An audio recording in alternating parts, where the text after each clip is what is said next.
तो यहाँ मेरे पास ये 4 रिफर्बिश्ड लैपटॉप्स हैं और ये रिफर्बिश्ड लैपटॉप्स मैंने आज से लगभग 2 साल पहले खरीदे थे, जिनकी अनबॉक्सिंग वीडियो भी मैंने अपने चैनल पर डाली हुई है।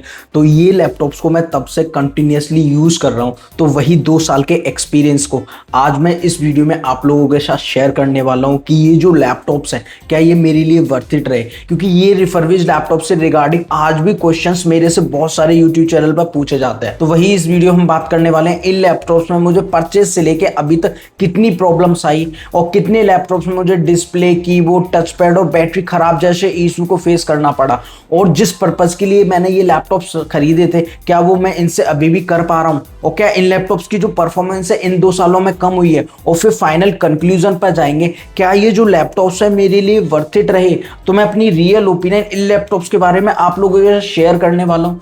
तो बस आपसे एक छोटी सी रिक्वेस्ट है कि अगर आपने अभी तक इस चैनल को सब्सक्राइब नहीं किया तो प्लीज इस चैनल को सब्सक्राइब कर लेना, क्योंकि इस चैनल पे ऐसी टेक रिलेटेड इंफॉर्मेटिव वीडियोस आती रहती हैं। तो चलिए मैं इन लैपटॉप्स को साइड में रख लेता हूँ, फिर आराम से बात करता हूँ। तो टोटल मैंने 6 रिफर्बिश्ड लैपटॉप परचेज किए। जो 2 लैपटॉप्स हैं वो अभी मेरे पास यहाँ पे अवेलेबल नहीं है, और ये जो लैपटॉप्स हैं इनमें से 5 लैपटॉप हमारे डेल लैटिट्यूड सीरीज के हैं और 1 लैपटॉप हमारा लेनोवो थिंकपैड का है। और ये जो लैपटॉप्स हैं मैंने अमेजोन से ऑनलाइन परचेज किए थे, और इन लैपटॉप्स के ऊपर मुझे 6 महीने की वारंटी मिली थी। और जो डेल लैटिट्यूड वाले लैपटॉप्स हैं उनकी कॉन्फ़िगरेशन i5 7 जनरेशन का प्रोसेसर लगा हुआ है, 8GB DDR4 रैम है और 512GB की SSD, और विंडोज 11 है। और सेम कॉन्फ़िगरेशन हमारे लेनोवो थिंकपैड की भी है, बस उसमें i5 7 जनरेशन की जगह i5 6 जनरेशन का प्रोसेसर लगा हुआ है। तो बात करते हैं अपनी पहली प्रॉब्लम की। तो जब मैंने इन 6 रिफर्बिश्ड लैपटॉप को ऑर्डर किया तो एक लैपटॉप में डिलीवरी के टाइम ही उसकी जो बॉडी है वो डैमेज निकली। तो ये बात मैंने अमेजोन के कस्टमर केयर को बताई, तो उन्होंने मुझे प्रूफ के तौर पर उस लैपटॉप की पिक सेंड करवाई। तो मैंने पिक सेंड की और इस तरीके से जो मेरा लैपटॉप है वो रिप्लेस हुआ, क्योंकि अमेजोन 10 दिन की रिटर्न पॉलिसी इन लैपटॉप के साथ हमें देता है। मींस विद इन 10 डेज अगर इन लैपटॉप्स में हमें कोई दिक्कत लगती है तो हम इन लैपटॉप को रिटर्न कर सकते हैं अमेजोन को। लेकिन एक बात जो मुझे यहाँ पता लगी वो ये कि इन लैपटॉप के रिटर्न के बदले हमें एक रिप्लेसमेंट ही मिलता है, मतलब दूसरा लैपटॉप ही मिलता है, कोई रिफंड नहीं मिलता है। तो ये बात आपको भी याद रखनी है। तो अब बात करते हैं अपनी अगली प्रॉब्लम की। देखो 2 से 3 महीने बाद ही मेरे 2 लैपटॉप्स में स्क्रीन से रिलेटेड इशू आने लगा। तो डेल वाले लैपटॉप की स्क्रीन में लाइनिंग बनने लगी, और ये लाइनिंग टाइम के साथ बढ़ने लगी, और एक टाइम पे जो पूरी स्क्रीन है वो ब्लैकआउट हो गई। और सेम ऐसा ही इशू लेनोवो वाले लैपटॉप में बनने लगा, उसकी जो स्क्रीन में एक ब्लैक कलर का स्पॉट बना और ये टाइम के साथ बढ़ने लगा। क्योंकि ये जो लैपटॉप्स थे वो अभी अंडर वारंटी में ही थे, तो मैंने ये इशू अमेजोन के कस्टमर केयर को बताया, तो उन्होंने डायरेक्टली मुझे सेलर का नंबर पकड़ा दिया, और मैंने सेलर को बताया कि जो 2 लैपटॉप्स हैं उनकी जो स्क्रीन है वो इस तरीके से ख़राब हो गई है, और साथ ही बताया कि ये जो लैपटॉप्स हैं ना ही कहीं से गिरे हैं और ना ही इनकी जो स्क्रीन है वो किसी चीज़ से दबी है। तो सेलर ने मुझे ये कह के मना कर दिया, सर जो डिस्प्ले वाला इशू है वो अंडर वारंटी में नहीं आता है। हालांकि मैंने उन्हें बहुत कन्विंस करने की कोशिश की, लेकिन वो कन्विंस नहीं हुआ, और इसमें मुझे अमेजोन की तरफ से भी कोई सपोर्ट नहीं मिला। तो इस तरीके से मुझे मजबूरी में आके खुद ही इन लैपटॉप्स की स्क्रीन को रिपेयर कराना पड़े।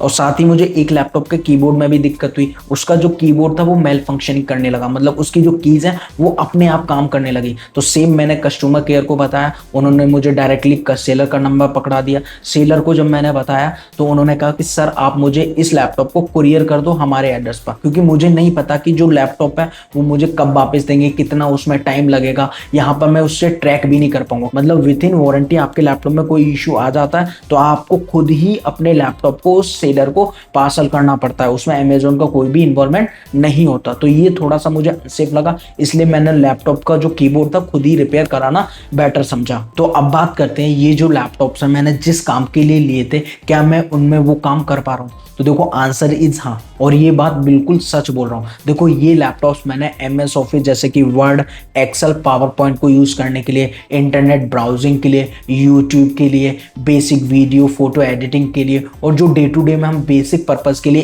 AI को यूज़ करते हैं जैसे कि इमेज जनरेशन के लिए, कोडिंग के लिए, तो ये सारे काम मैं इन लैपटॉप्स में ईजिली कर पा रहा हूँ। तो 2 लेयर तक HD वीडियो को इस लैपटॉप में मैं एडिट कर पाता हूँ। तो यूज वाइज तो मुझे इन लैपटॉप ने डिसअपॉइंट नहीं किया।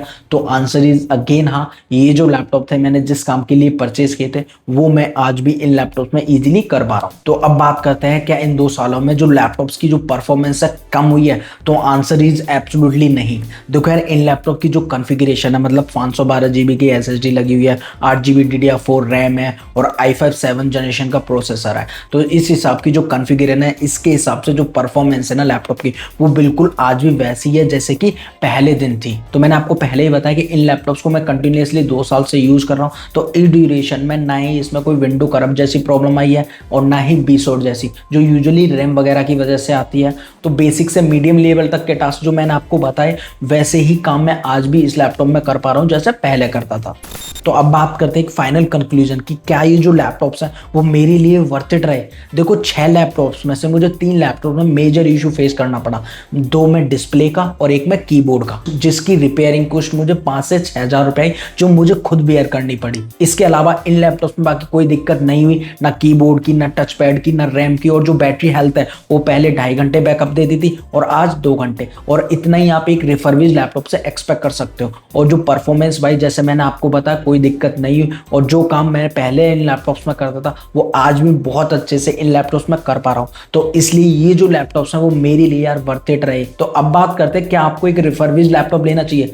देखो जो आज नए लैपटॉप्स हैं उनकी जो प्राइस है वो भाई साहब आसमान को छू रहे हैं, और इसका रीजन रैम और SSD की प्राइस हाइक है।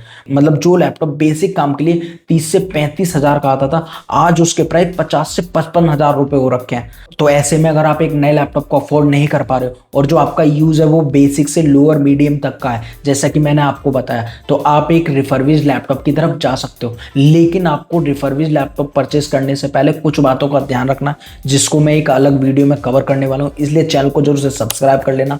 आई होप आपको ये वीडियो इन्फॉर्मेटिव लगी होगी। अगर इन्फॉर्मेटिव लगी है तो वीडियो को लाइक कर देना, और अगर आपका अभी भी कोई क्वेश्चन है तो प्लीज़ यार कमेंट करना, और हमारा एक इंस्टाग्राम पर पेज भी है तो उसे भी आप फॉलो कर सकते हो। तो चलिए मिलते हैं किसी नेक्स्ट वीडियो में, तब तक के लिए बाय।